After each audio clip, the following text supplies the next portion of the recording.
Bombula shkaku i tragjedisë, nëna dhe fëmijët e saj besohet se u dogjën nga shpërthimi i gazit.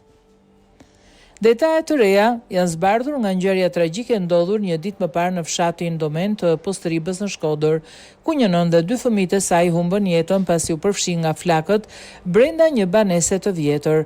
Sipas burimeve pranë grupit hetimor, trupat e 3 viktimave janë gjetur pranë njëri tjetrit të karbonizuar. Dyshohet se në momentin e fundit nëna është përpjekur të mbrojë fëmijët e saj, por nuk ka mundur të dalë nga banesa. Foshnja 1 vjeçare është gjetur në krahët e sëmës, ndërsa fëmia tjetër ndodhej vetëm pak metra larg tyre. Gjatë kqyrjes së vendit të ngjarjes, policia dhe shërbimi i zjarfikës kanë sekuestruar si provë materiale mbetjet e një bombule të vogël gazi petrogaz, e cila dyshohet se mund të ketë lidhje me shpërthimin dhe zjarin. Hetuesit kanë gjetur gjithashtu stustën e një krevati, ndërsa pjesa tjetër e banesës ishte shkatruar plotësisht nga flakët.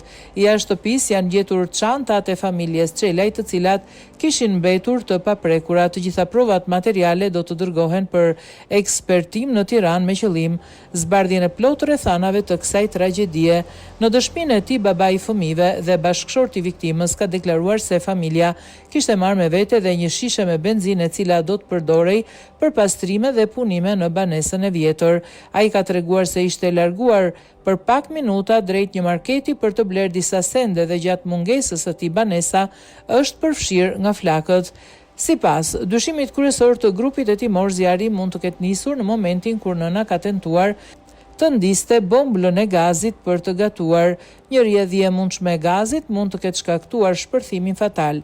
Hetuesit nuk përjashtojnë as mundësinë që 2 fëmijët të kenë qenë në gjumë kur shpërtheu zjarri. Izolimi i banesës dhe mungesa e shtëpive të tjera pranë saj bën që flakët të mos vëreheshin menjëherë. Vonesa në njoftime kombinuar me terrenin e vështirë malor pengoi gjithashtu ndërhyrjen në kohë të ekipeve të emergjencës. Familja Çelaj jetonte prej vitesh në Gjermani dhe kishte ardhur në Shqipëri për pushime.